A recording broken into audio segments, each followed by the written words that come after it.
Bonsoir mesdames et messieurs et merci de nous suivre. Au début de ce journal, lancement des assises nationales sur le PNDS, le plan national de développement économique et social. Toutes les composantes de la société burkinabé réfléchissent à la finalisation et à l'adoption du plan. De nouvelles voies bitumées ont été inaugurées aujourd'hui. Ces infrastructures ont été réalisées par l'Agence française de développement AFD. Dans ce journal, des autorités politiques expriment leur satisfaction. La 65e promotion du Service national pour le développement SND a été lancée. 2520 jeunes seront recrutés pour être formés dans les domaines de l'agriculture et la sécurité. Les assises nationales sur le plan national de développement économique et social, la PNDS, ont débuté ce matin à Ouagadougou. Ce sont 300 acteurs représentant toutes les composantes de la société burkinabé qui procéderont à l'analyse diagnostique du PNDS. Il s'agira pour eux de trouver les dispositions de mise en œuvre, de suivi et d'évaluation du plan. Le reportage est signé d'Oumadier Rodrigue-Guel. Au regard des limites observées dans la mise en œuvre de la SCAD, le président Roch-Marc Christian Kaboré, à travers le plan national de développement économique et social PNDS, fixe une nouvelle stratégie de développement économique et social pour la période 2016-2020. Le Premier ministre qui a présidé ce 20 juin 2016 la cérémonie d'ouverture des assises nationales de finalisation du document du PNDS s'est dit satisfait. Je suis donc content que les acteurs de la société civile, que le gouverneur de région, que les représentants de l'administration décentralisée, et même les partenaires techniques et financiers aient daigné participer donc à ces assises. C'est l'expression de la volonté de tous de contribuer. Et c'est ça qui est important. Que la démarche soit consensuelle, qu'elle soit participative, de manière à ce que tout le monde se sente engagé par ce gigantesque chantier que le gouvernement va lancer. Quant à l'atteinte des objectifs du PNDS, Paul Kabatieba apporte une réponse. Le plan, maintenant, est conçu comme étant un instrument qui exprime la vision du président et qui est centré donc sur des objectifs précis. Ce n'est pas un catalogue de projets sans cohérence les uns par rapport aux autres. Ça concerne donc les problèmes d'énergie, les problèmes de transport, les problèmes d'eau potable. Il y a également une rupture dans le volontarisme, puisque là, il s'agira de s'approprier vraiment le plan et de faire en sorte qu'il soit financé effectivement pour pouvoir lever les obstacles à la croissance de notre économie nationale et mettre fin ainsi à la pauvreté, mettre fin ainsi aux inégalités. C'est à cela donc que le plan national de développement économique et social tranche avec les expériences présentées jusqu'à présent. Durant 2 jours, les séances plénières se succéderont et aboutiront à l'adoption du rapport général du PNDS, prenant en compte l'ensemble des recommandations. Pendant son discours à l'ouverture des assises nationales sur le PNDS, le Premier ministre a déploré le fait que 10% des Burkinabés détiennent près de 30% de la richesse nationale. Le chef du gouvernement a également précisé que de fortes disparités subsistent entre les centres urbains et les zones rurales. Le partenariat avec l'Agence française de développement AFD et la ville de Ouagadougou vient de produire ses fruits. De nouvelles voiries, l'avenue de la Bonté et l'avenue d'Imakom à Tanguin, la rue Joseph Ouedraogo à Samandin et Gunguen et les rues Nabayelen et commandant Moumouni Ouedraogo à Tampuy et Kilouin ont été inaugurées ce lundi. Ces infrastructures, dont le coût est estimé à plus de 12 milliards de francs CFA, ont été entièrement financées par l'AFD. Samba Kassile Traoré. La ville de Ouagadougou dispose désormais de nouvelles voies bitumées, dont l'inauguration a eu lieu le 20 juin 2016. Il s'agit des avenues de la Bonté et d'Imakom à Tanguay, de la rue Joseph Ouedraogo à Samandin et Gunguen, et des rues Naba Yélin à commandant Moumouni Ouedraogo à Tampuy et Kilouin. Et les autorités politiques présentes lors de cette inauguration se disent satisfaites de la qualité de ces nouvelles voies. Nous avons visité cette belle infrastructure Et nous pensons que c'est dans cet esprit, c'est dans un processus comme celui-ci, participatif, avec l'aide donc de nos partenaires techniques et financiers, en l'occurrence l'AFD, que nous allons aboutir à une ville de Ouagadougou où il n'y aura plus de routes non bitumées d'ici en tout cas les années à venir. On est en train d'assister à une visite de voies nouvellement réalisées et de très belles factures qui donnent un autre look à la ville de Ouagadougou. On ne peut que souhaiter que le processus, comme le ministre Bougma l'a dit, se poursuive et que cet accompagnement de l'AFD se poursuive. D'un coût de 12 milliards 145 657 857 francs, le bitumage de ces voies a été entièrement financé par l'Agence française de développement AFD dans le cadre du partenariat entre elle et la ville de Ouagadougou. Et pour la représentante de l'ambassadeur de France, d'autres projets de l'AFD pour la ville de Ouagadougou sont en cours. Il y a encore d'autres infrastructures qui vont intervenir dans le secteur, dans le cadre de ce programme, comme on l'a souligné, pour les deux gare Inter et la gare routière de Pissy. Et j'espère que toutes ces infrastructures dans le programme de développement durable de Ouagadougou numéro 1, plus une aide à l'entretien. Aux usagers et aux riverains de ces nouvelles voies, il leur est demandé d'avoir des comportements civiques afin que ces voies ne soient pas abîmées de sitôt. Une convention de financement pour la réhabilitation du boulevard circulaire ou avenue Tansoba entre le Burkina Faso et la BOAD est attendue d'ici fin juin 2016. Pour le ministre des Infrastructures, cet accord financier permettra de réaménager cette voie dont l'importance n'est plus à démontrer. Des précisions avec Samba Kassile Traoré. Certaines avenues de la capitale du Burkina Faso sont dans des états piteux depuis quelques années. C'est le cas de la circulaire, communément dénommée boulevard de Tansoba, qui relie le changeur de Ouara 2000 à celui de l'Est. Depuis plus de 26 ans, cette avenue n'a bénéficié d'aucun entretien ou de réhabilitation. Et vu son importance, un projet de sa réhabilitation est en cours selon le ministre des Infrastructures. Cette route est dans un état tel que aucun effort ne doit être ménagé pour commencer sa réhabilitation le plus tôt possible.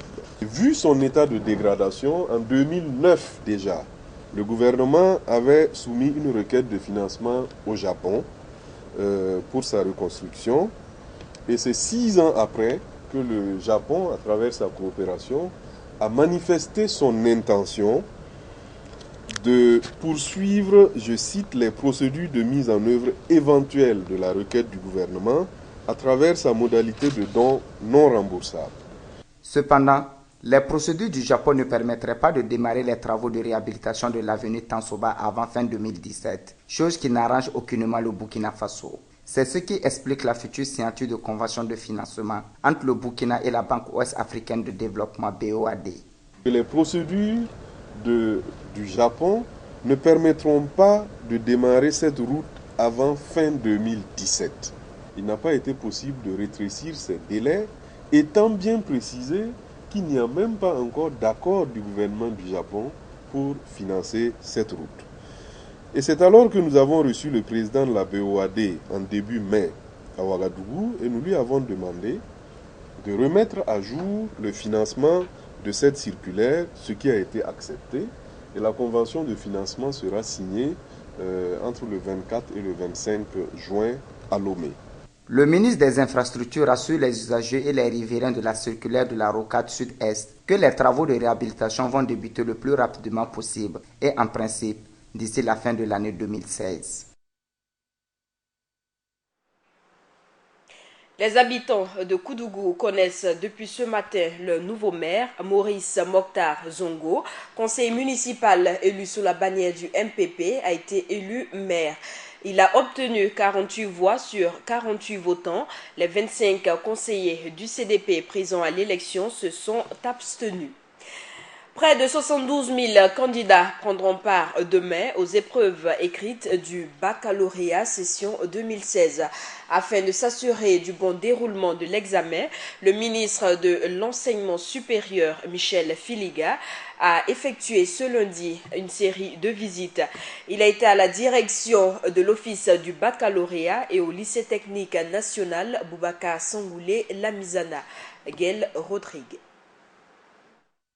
Pour s'assurer du bon déroulement de l'examen du baccalauréat 2016, le ministre de l'Enseignement supérieur, de la Recherche scientifique et de l'Innovation a initié une série de visites.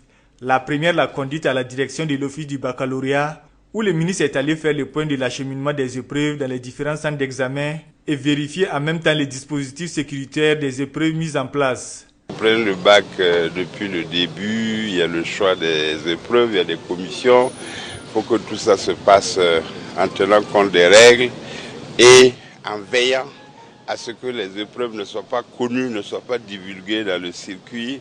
Ensuite, vous avez le contrôle, la reproduction des épreuves. Bon, pour le premier tour, c'est déjà fait et envoyé sur tous les sites du baccalauréat. Et vous avez vous-même senti que le contrôle est fait avec application notamment pour les fouilles, de manière à ce qu'on ne rentre pas avec des appareils pour filmer les épreuves et de manière aussi à ce qu'on ne sorte pas avec des feuilles d'épreuves. Après l'office du baccalauréat, le ministre et sa délégation se sont rendus au lycée technique national à Boubacar Sangoulé Lamizana. Là, le ministre a tenu à encourager les candidats qui composaient les phases pratiques de l'examen.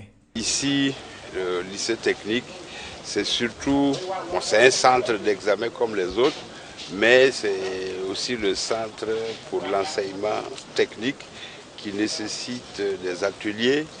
Ce baccalauréat a commencé au niveau des épreuves techniques et pratiques depuis déjà début juin. Et ça, c'est fini. Et donc, demain, avec les autres candidats, ils vont faire les épreuves en salle de mathématiques, la physique et plein d'autres choses. Donc voilà, nous sommes venus vraiment les encourager et leur dire vraiment de s'investir comme ils ont prévu de le faire. Près de 172 000 candidats composeront les épreuves écrites du baccalauréat 2016, toutes séries confondues, ce 21 juin 2016 sur toute l'étendue du territoire. Le groupe scolaire Sainte-Bernadette de Bobo-Dioulasso a fêté son 15e anniversaire samedi.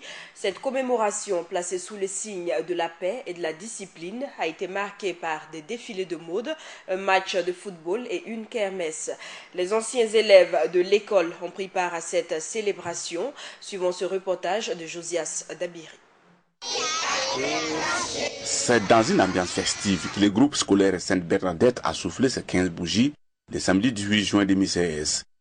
La commémoration de ce 15e anniversaire s'est étendue sur 3 jours, dont match de football, conférences publiques, défilé des modes et kermesse ont constitué le menu des 2 premières journées. Toute chose qui a réjoui la fondatrice. Je suis très satisfaite parce que après avoir présenté l'école, présenté nos performances, il a parlé de nos difficultés, qui sont vraiment des vraies difficultés, surtout du côté de financier, là, où nous avons des problèmes avec l'État. Il a bien fait la comparaison de l'État qui prend de l'argent sur les fondateurs des EFEP, des écoles de formation, pour payer les maîtres du public, là. Et alors que les écoles privées aussi de la santé vont en stage, mais là, on ne demande rien aux fondateurs. Alors si l'État pouvait aussi nous laisser tranquilles pour qu'on ne paye pas leurs fonctionnaires, ces petits, par exemple, j'ai donné 11 millions cette année, ça pouvait terminer ma maison que j'ai commencé. Des prix d'encouragement ont été également remis aux élèves les plus méritants. À l'apothéose, c'est par cette messe que la fondatrice et le personnel ont rendu grâce au Seigneur pour les 15 ans d'existence du groupe scolaire qui a contribué à accroître l'offre éducative au Burkina Faso. Récitation, chant, playback, ballet, c'est par autant de prestations que les élèves de la maternelle ont pu gratifier leurs invités. En rappel, la fondatrice dit placer cette célébration sous le signe de la paix qui du reste est le fondement de la discipline au sein de l'établissement. Le recrutement de la 65e promotion du Service national pour le développement SND a été lancé ce 20 juin à Manga. Durant une année, plus de 2500 jeunes seront formés dans les secteurs de l'agriculture et la sécurité. Mahmad Sangaré a assisté au lancement de cette campagne de recrutement. Ce sont au total 2520 jeunes qui seront recrutés pour le compte de la 65e promotion du Service national pour le développement. La campagne de recrutement de ces appelés a été lancée ce lundi 20 juin 2016 à Manga. Et aujourd'hui, en même temps qu'à Manga, on va procéder au recrutement des appelés de la 65e promotion dans les régions du Sahel, de Cascade et du Nord, simultanément. Et par la suite, les autres jours, on aura également à recruter dans les 13 autres régions. Le présent recrutement est ouvert aux jeunes dont l'âge est compris entre 18 et 39 ans et qui ont au moins le CEP ou un permis de conduire. Tout d'abord, il faut être âgé de 18 à 29 ans inclus. Il faut être titulaire au moins du CEP ou d'un permis de conduire pour les chauffeurs. Et également, ne pas être en état de grossesse pour les filles.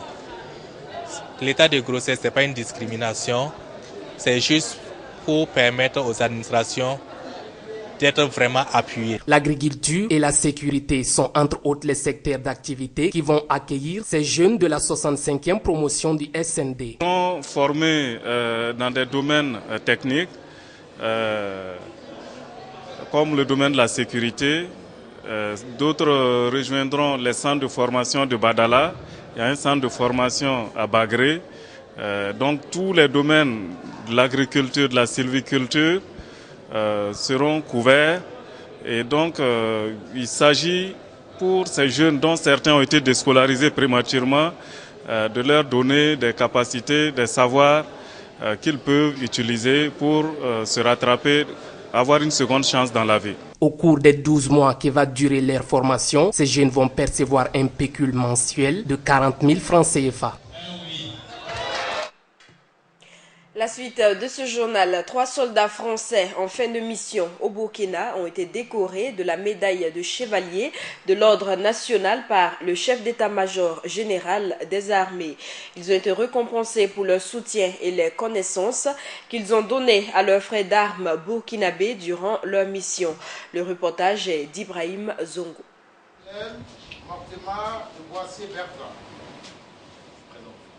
Au nom du président du Faso et en vertu des pouvoirs qui nous sont conférés, nous vous remettons les insignes de chevalier de l'ordre national. Comme lui, ils sont au total 3 soldats français à être élevés au titre de chevalier de l'ordre national après 4 ou 3 années passées au Burkina Faso. En service auprès de leurs frères d'armes burkinabés, ces soldats français ont participé aux récents événements qui ont marqué l'histoire du Burkina et ont dirigé des études au sein des forces armées burkinabées. En 18 mois, de la fin du mois de juillet 2014 à la mi-janvier 2016, nous avons connu le crash du vol Air Algérie Ouaga Paris, le soulèvement populaire d'octobre 2014, la tentative de coup d'État de septembre 2015 et l'attentat du Cappuccino. Ces événements marquants resteront gravés dans nos mémoires, comme ils le sont dans celles de tous les Burkinabés. Ce qui leur a valu ces décorations qui les réjouissent à plus d'un titre.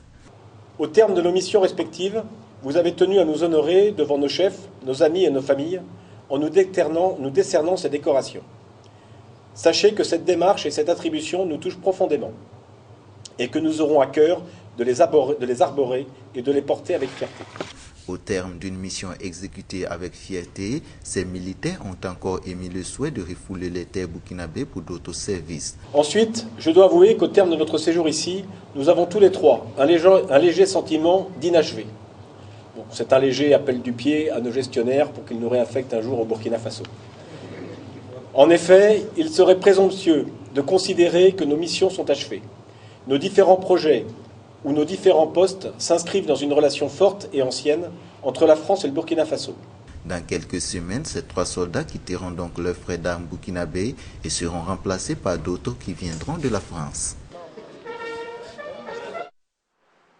Parlons culture à présent. À l'occasion de la Journée nationale de l'artiste célébrée ce 20 juin, le ministre de la Culture, Tahirou Barry, s'est rendu dans une dizaine d'espaces culturels de la ville de Ouagadougou. À travers cette tournée, le ministre Barry a pu toucher du doigt les difficultés auxquelles les structures culturelles privées sont confrontées. Mahamad Sangaré, reportage. Chaque 20 juin, le Burkina célèbre la Journée nationale de l'artiste. Et pour marquer d'une pierre blanche la célébration de cette année, le ministère en charge de la culture a procédé à une visite de 10 espaces et organismes culturels de la ville de Ouagadougou. Ce jour est une très grande journée pour l'ensemble des artistes. Et pour marquer cette journée, nous avons décidé de rendre visite à l'ensemble des principaux centres culturels de la région du centre pour nous imprégner des réalités artistiques et surtout encourager tous ces acteurs qui se battent chaque jour pratiquement sans moyens pour relever les grands défis qui s'imposent à eux. Du studio Berger Africa en passant par le centre de formation Barzo et la structure de production Seydoni, pour ne citer que cela, la démarche du ministre est saluée. C'est l'une des rares fois où nous recevons nos responsables au sein de nos espaces qui viennent toucher du doigt nos réalités. Bon, c'est vrai que c'est un pas qui a été fait parce que le temps qu'on nous a accordé est tellement bref. J'espère bien qu'on n'a pas été agressif, ce qui va bien sûr le ramener un jour à l'espace pour une visite dans le vrai sens du mot. On est content que le ministre ait pris de son calendrier chargé pour venir visiter Seydoni. Et nous savons qu'il a visité beaucoup d'autres espaces et on l'attendait franchement. Alors donc on est très heureux qu'il ait pu faire le déplacement aujourd'hui. De gros défis, de grandes ambitions qui ont besoin de plus de soutien pour se concrétiser. Tel est le bilan dressé par les visiteurs à l'issue de cette tournée. À l'exception du jardin Mdogo, les autres structures sont privées. Et si certains bénéficient d'une subvention de l'État, d'autres par contre survivent grâce à leurs recettes personnelles et au soutien de certains partenaires étrangers. Voilà pourquoi les premiers responsables de ces structures disent avoir besoin d'un accompagnement de la part du gouvernement burkinabé. Afin d'éviter les inconvénients liés à la rupture de gaz butane, aux coupures d'électricité ou encore à l'utilisation de l'engrais chimique, certaines personnes choisissent le biodigesteur. Ce mécanisme entièrement bio utilise les déchets organiques des animaux comme source d'énergie. Dans la commune de Komsilga, Viviane Bama a rencontré les familles Nabaloum et Tombiano, tous utilisateurs de biodigesteurs. Suivons. Commune rurale de Komsilga, localité située à 25 km de la capitale Ouagadougou. Très tôt le matin, M. Nabaloum, avec l'aide de sa fille, s'active à remplir une fosse. Dans cette famille de 6 personnes, on a fait le choix du biodigesteur comme source d'énergie. Ça fait 4 ans que je l'utilise et depuis je n'ai pas de problème. Il est bien, il réduit les souffrances des femmes et c'est bien pour l'agriculture. Le gaz issu de la mixture des déchets organiques de ces animaux permet aux ménages d'avoir à la fois du gaz combustible pour la cuisine, mais aussi de l'éclairage la nuit venue.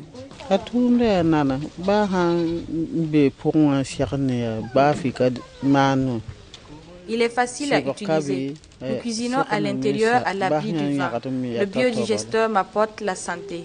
Avant, c'était vraiment compliqué avec le bois. Il y avait la fumée, des difficultés à faire la cuisine en plus du vent qui complique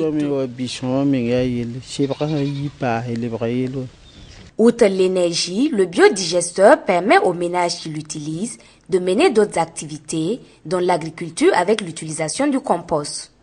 C'est le cas de M. Tombiano, dans la commune rurale de Boissa, qui a fait le choix du compost issu de son biodigesteur comme fertilisant en lieu et place de l'engrais chimique. Sur une superficie de 3 hectares, il s'adonne à la maraîchère-culture.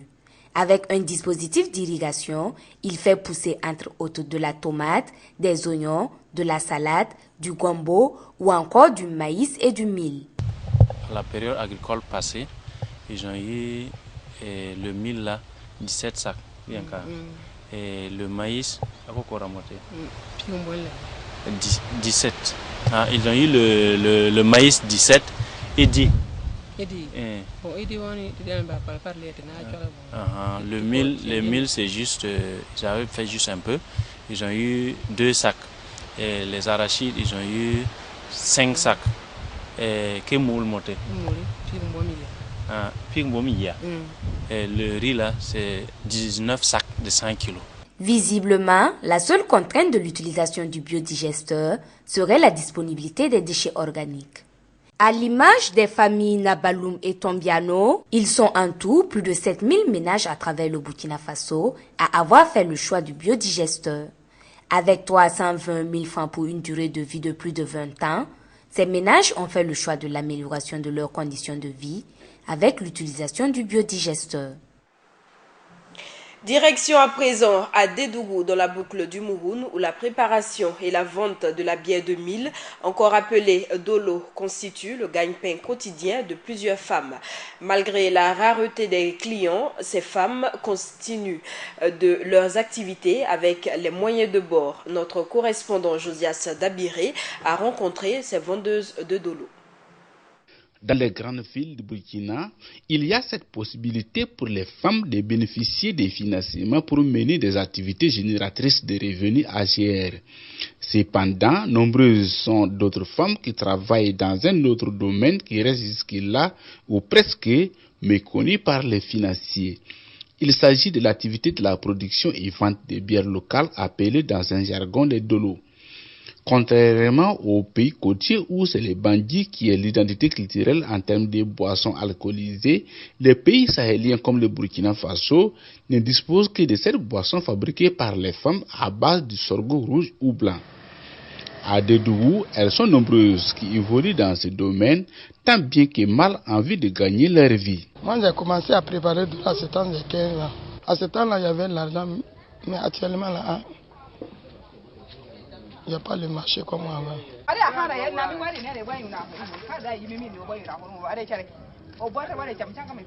Donc on se débrouille. Voilà que le mieux vient d'arriver. On dit de donner à 225. Ils refusent de donner à 250. Donc on est en train de discuter. Donc tu peux payer tout ça là pour préparer le dolo, mais tu ne vas pas gagner. Tu ne vas rien avoir dedans. Ma mère est là. Elle ne se sent pas bien. Moi aussi j'ai des enfants. Mes petits frères qui sont à l'école. La scolarité aussi à payer. Tout ça là. Mais on se débrouille quand même. 2 jours de préparation pour certaines et 3 jours pour d'autres, c'est une véritable corvée qu'endurent bon nombre de femmes de Dédougou afin de mettre à la disposition du consommateur une boisson de qualité. Pour préparer le dolo, il y a beaucoup de conséquences, ça demande beaucoup de travail. Le feu, ça gâte les yeux. La santé aussi. Pour payer le bois est très cher et le mil aussi revient très cher. Malgré ces souffrances endurées par l'autre moitié du ciel, non seulement pour avoir leur pitance quotidienne, ce métier est devenu tout au plus une culture. On prépare pour ne pas rester aussi à ne rien faire. On se débrouille comme ça. Ces débits de boissons locales, plus connus sous le nom de cabarets, sont des endroits aménagés où l'on y prépare directement les dolos ou alors dans des domiciles privés. Toutefois, ces cabarets sont identifiés par des noms que consommateurs et maltaisers se donnent. À Dédougou, les cabarets les plus connus sont 91, 92, Cabaret des Milles et Huile de France. Dans ces différents cabarets, on peut constater divers mets préparés par les hommes et femmes juste pour agrémenter la consommation du dolo. Le moindre que l'on puisse dire est que la préparation du dolo ou bière locale est une activité pour bon nombre de femmes qui est malheureusement mal perçue par les décideurs publics. Pour sortir la femme de la pauvreté, il s'avère donc impératif que l'on jette un regard sur ces femmes qui mènent au quotidien un travail lucratif et aussi pour perpétrer une culture.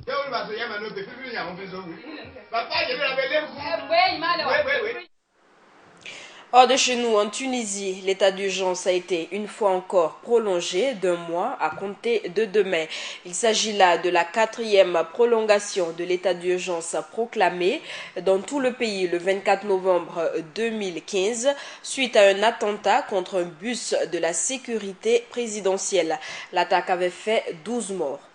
Et c'est la fin de ce journal. Merci à tous de l'avoir suivi. L'information continue sur Burkina Info.